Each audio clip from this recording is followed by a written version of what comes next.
كل نفس ذائقة الموت. Mas Fikar. Mas Fikar masih kuliah apa sudah kerja ini? Masih kuliah, Pak. Masih kuliah ya? Iya. Aduh, masih kuliah. Berarti ini semester akhir, Mas? Iya, ini semester Akhir. Lagi ngurus skripsi berarti ya? Iya. Jurusan apa, Mas Fikar? Jurusan teknik elektro. Elektro ya, Insya Allah. Nah, Mas Fikar umur berapa sekarang, Mas? Umur 23 ya. 23 itu anak belum nikah, Mas. Insya Allah anak itu baru nikah umur 27 sih. Ya mungkin nanti kalau Mas Fikar sudah punya niat untuk menikah, insya Allah nanti Allah akan mudahkan ya, Mas. Jasarallah imurakum ya, Mas ya. Assalamualaikum. Waalaikumsalam warahmatullah. Masya Allah. Ngobrolinnya apa kira? Ini loh saat ngobrol tadi tanya Mas Fikar loh masih sudah nikah apa belum? Ternyata belum nikah. Masya Allah masih jomblo ya. Jomblo gitu Ustaz. Jovisa. Jomblo visa pilihlah. Jadi saat kita minta Ustaz informasi petunjuk dari antum Ustaz, cara-cara atau tips bagaimana kita bagaimana membangun keluarga yang sakinah seperti itu Ustaz. Mungkin antum bisa memberikan informasi kepada kita, mungkin barangkali bagi saya yang sudah berkeluarga dan mungkin Mas Fikar yang masih jomblo gitu Ustaz. Sing jomblo sing di? Lah ini Ustaz. Oh beliau, Masya Allah. Kalau antum? Insya Allah sudah datang. Alhamdulillah. Ya ini tema menarik nikah itu, Masya Allah. Yang selalu hangat dibicarakan, sehangat gorengan. Tehnya tapi udah habis ya. Iya.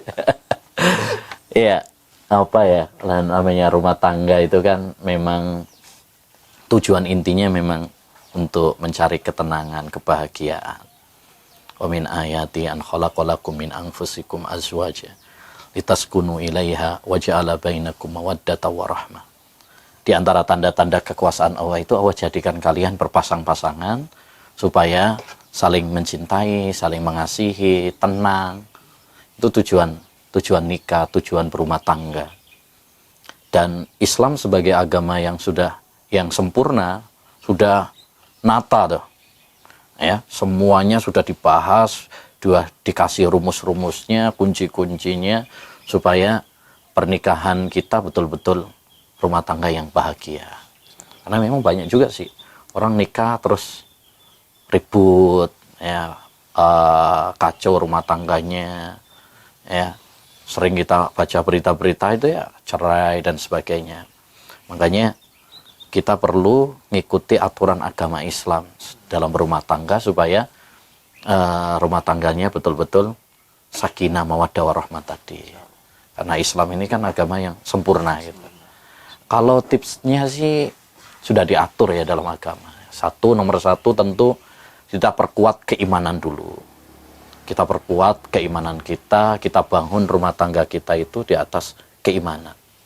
Karena kalau rumah tangga nggak dibangun di atas keimanan, hancur rumah tangga, Mas. Itu. Maka yang paling penting itu iman, diperkuat. Bayangkan misalkan kalau orang nggak punya keimanan gitu kan, udah. Suaminya kerja, ngomongnya kerja, mbonang di. Istri juga gitu ya kan. Nah, ditinggal saling curiga, saling khawatir gitu. Tapi kalau ada keimanan, dia rasa takut sama Allah Subhanahu wa taala, dia menganggap rumah tangga ini ibadah kepada Allah Subhanahu wa taala, Masya Allah. Dia makmurkan rumahnya dengan ibadah kepada Allah. Itu yang namanya kunci bahagia. Banyak orang itu kan salah. Bahagia itu dikiranya dengan uang, dengan jabatan, tahta. Padahal nggak jaminan. Banyak orang yang kaya tapi rumah tangganya berantakan gitu kan. Banyak orang artis, populer, terkenal, ternyata kacau rumah tangganya. Itu kalau lihat berita-berita infotainment. Itu kan kayak gitu. Jadi nggak jamin gitu. Yang bisa menjamin kebahagiaan itu adalah keimanan dan amal soleh. Man amila solehan min dzakarin au untha wa huwa mu'min falanuhyiyannahu hayatan thayyibah. Siapa yang beriman dan beramal soleh, kami akan kasih kehidupan yang bahagia. Tuh kunci yang pertama tuh. Ya, yang kedua kuncinya semangat ngaji ilmu agama. Sampai harus semangat ngajinya. Tolabul ilmi faridatun ala kulli muslim. Nah, Masya Allah pinter, cocok jadi ustadz namanya. Masya Allah. Jadi harus ngaji ilmu agama. Mustahil mau mendapatkan rumah tangga bahagia kalau nggak belajar ilmu agama. Gimana dia tahu ya kan? Seorang suami misalkan pengen didik istrinya atau membangun rumah tangga yang bahagia, tapi dia nggak ngerti caranya gimana. Kan kalau nggak ngaji ilmu agama kan nggak ngerti berarti. Berilmu dulu ya. Harus berilmu. Al ilmu qabla al qaul wal amal. Omongannya sopo itu? Ayo. Nah itu Imam Syafi'i. Wah, Imam Syafi'i keliru. Imam Bukhari. Oh iya, Bukhari. Iya. Iya. Jadi kata Imam Bukhari, ilmu dulu sebelum berucap dan sebelum beramal. Jadi sebelum nikah belajar dulu nah. Dan mulai A sampai Z supaya nanti ketika nikah, oh begini. Dia punya ilmunya gitu. Kayak ini kalau mau bepergian, sampai nggak ngerti alamatnya, nyasar nanti.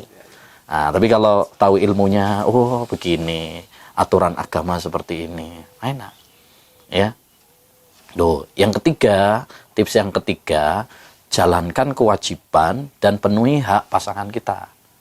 Suami nih, jalankan kewajibannya sebagai suami, cari nafkah. Oh ibadah loh, cari nafkah itu kerja, niatkan ibadah, dapat pahala sampean. Innaka lan tunfiqa nafaqatan tabtaghi biha wajha illa ujirta alaih. Kata Nabi, tidaklah kamu memberi nafkah ya, ikhlas karena Allah SWT kecuali kamu nanti dikasih pahala.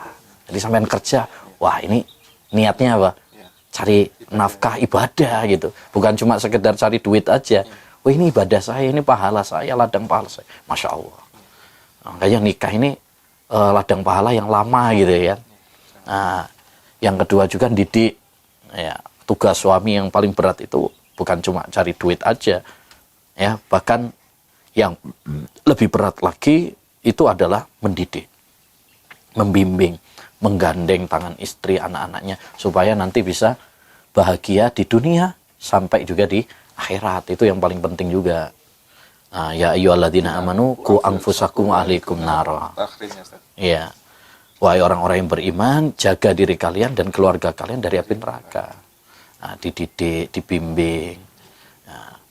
Istri juga begitu, dia punya kewajiban ya menyenangkan suaminya, ya melaksanakan tugas-tugasnya dalam rumah tangga, ya taat kepada suaminya, kecuali dalam hal yang maksiat nggak boleh ditaati. Demikian. Jadi kalau masing-masing ini menjalankan, insya Allah bahagia. Biasanya terjadi percekcokan antara rumah tangga itu, suami atau istri itu rata-rata adalah karena dua-duanya atau salah satunya, entah suami atau istri, nggak melaksanakan kewajiban atau nggak memenuhi hak. Akhirnya terjadi percekcokan, ya, pertikaian dalam rumah tangga. Yang keempat tipsnya juga adalah harus ada kerja sama tim, kompak, ta'awun. Ta'awun itu artinya saling membantu, tolong menolong. Ya, suami istri harus saling kompak. Bagaimana saling membantu. Makanya dalam Al-Quran itu suami istri itu diibaratkan seperti pakaiannya. Hunna libasul lakum wa antum libasul lahunna. Mereka itu para istri bagaikan pakaian buat kalian, kalian bagaikan pakaian untuk mereka. Kenapa kok suami istri itu digambarkan seperti pakaian? Karena pakaian itu kan tujuannya untuk nutupi kekurangan. Nah, kita yang panun, kalau pakai baju kan nggak kelihatan. Begitu juga suami istri. Kalau ada kesalahan pasangannya, jangan dibocorkan, apalagi dipamerkan di media sosial, gitu. Yang kedua, fungsi pakaian itu kan yaitu untuk keindahan. Keren, kelihatan keren kalau pakai baju. Ya, begitu juga suami istri itu keindahan. Ad-dunya mata wa khairu mata'ihal mar'atu salihah. Dunia itu perhiasan dan sebaik-baik perhiasan adalah istri yang salehah. Yang ketiga juga fungsi dari pakaian itu kan melindungi dari panas, dari dingin. Coba kalau nggak pakai baju dinginan kita, ya kan di sini. Begitu juga suami istri harus saling melindungi, terutama melindungi dari neraka. Jadi harus saling bahu membahu. Tahun itu tadi Iya. Terus juga yang tidak kalah pentingnya juga, tipsnya juga akhlak yang baik. Nabi mengatakan khairukum li ahlihi wa ana khairukum li ahli. Sebaik-baik kalian itu yang paling baik sama keluarganya. Jangan sampai kita nih sama teman baik, sama tetangga baik, sama Justru malah sama si istrinya ngamuan, sama anak-anaknya suka mukul misalkan. Nah ini malah ada di situ Ustaz, sebaik-baik bersedekah itu sedekah dengan istrinya itu apa itu? Itu apa? wah nggak tahu itu. Yang paling utama maksudnya Ya sebaik sodako itu kepada yang terdekat, ya benar. Karena itu silaturahmi dan juga adalah untuk apa namanya sodako. Jadi menggabung antara dua hal. Jadi apa namanya kita harus berbuat baik, lembut sama mereka, akhlak yang baik, romantis. Makanya orang kan kadang mengiranya romantis itu cuma di drama Korea atau di film-film ini. romantis istilahnya hanya dohirnya aja. Iya. Gini. Kalau mau belajar romantis, belajarnya sama Rasul. Rasul itu romantis banget, manggil istrinya Ya, Humaira, wahai yang cantik jelita. Nah, jangan manggilnya gembrot, nah, atau mak lampir kadang. Jangan manggilnya yang cintaku, sayangku. Itu masya Allah. Itu Rasulullah SAW. Kadang beliau ngajak balapan, ya lari sama Aisyah gitu. Pernah mandi bareng juga, makan ini misalkan nih, makan ya. Ini terus nanti digigit lagi, digigit di pas pasnya situnya. Insya Allah. Nah, jadi pengen ini kan ini ya. Minum juga gitu. Minum juga gitu, dipaskan. Itu. Masya Allah. Bahkan pernah yang paling keren itu, Nabi SAW pernah itu sama Sofiyah ya. Sofiyah itu salah satu istrinya juga. Pas mau naik unta, wah, karena nggak bisa naik, naiknya lewat pahanya Nabi. Masya Allah. Keren banget. Ada juga Nabi setiap kali mau sholat, beliau mencium istrinya dulu. Nah itu biar khusyuk gitu ya. Daripada balang-balangan lempar-lemparan piring. Nah, jadi itulah romantisnya Nabi SAW. Pernah juga Sofiyah ketika sedih, Nabi menghibur, ya diusap air matanya. Itu cinta Nabi, kasih sayang Nabi yang perlu kita teladani. Yang keberapa nih? Keenam ya. Yang keenam, sabar. Sabar menghadapi istri, sabar menghadapi anak, ya sabar. Nabi SAW dulu pernah pas ketika di rumahnya Aisyah, ada istri Nabi yang lain bawa makanan ya. Cemburu Aisyah, dibanting. Waktu itu ada sahabat ya? Iya, ada sahabat Nabi yang lain dibanting sama Aisyah. Tapi Rasulullah namper Aisyah enggak. Rasulullah ngomelin istrinya Nabi yang ngirimin makanan? Enggak juga. Apa yang dilakukan Nabi? Dia ngumpulin tuh ya pecahan-pecahan piring tadi di piring. Masya Allah. Itu sabarnya Nabi kayak gitu. Nah, maka kita harus sabar juga menghadapi istri. Jangan sampai kita nanti nyesal. Kadang-kadang tengkar, istri minta cerai, kita juga terbawa emosi, akhirnya nyesel. Karena penyesalan selalu di belakang. Kalau di depan namanya pendaftaran. Iya, jangan kadang-kadang habis baru bingung. Anak nyesel Ustaz. Nah, makanya itu. Dan yang terakhir tipsnya itu banyak doa. Ya, banyak doa. Kalau sampean belum nikah, banyak doa supaya dapat istri yang soleha. Doanya gimana, Ustaz? Mungkin kiat mendapatkan istri soleha. Ya, pertama istighfar dulu, banyak istighfar kepada Allah SWT. Dalam doanya Nabi Nuh itu kan, faqultu astaghfiru rabbakum innahu kana ghaffara yursilis sama alaikum midrara wa yumditkum bi amwali wa banin. Aku katakan kepada mereka, istighfarlah kalian kepada Allah, Allah akan kasih kalian harta, Allah akan kasih hujan, Allah akan kasih anak.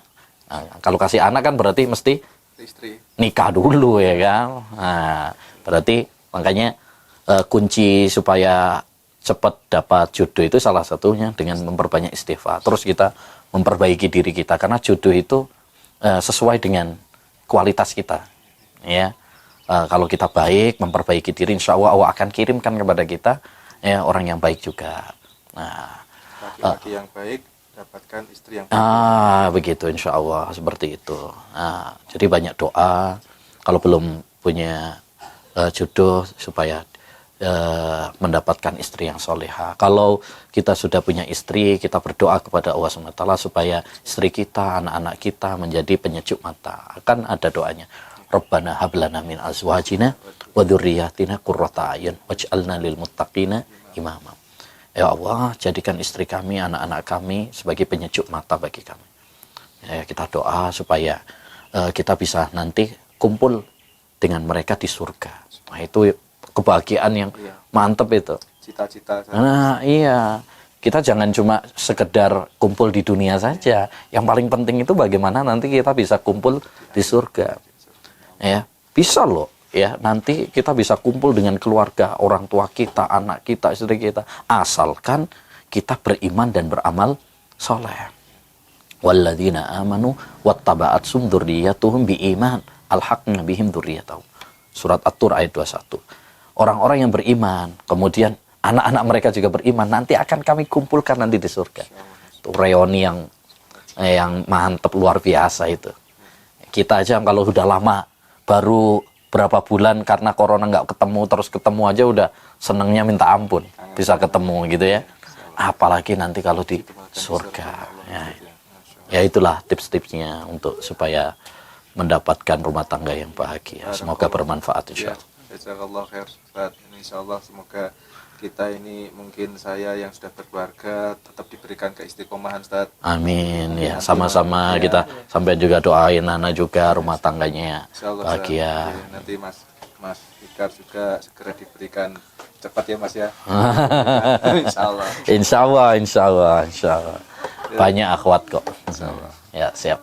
Oke, itu Ustaz, mungkin antum bisa menutup majelis ini Ustaz. Ya, insyaallah itu yang tips yang bisa disampaikan, mudah-mudahan bermanfaat untuk semuanya. Semoga Allah SWT memberikan kepada kita rumah tangga yang sakinah mawaddah warahmah. Amin.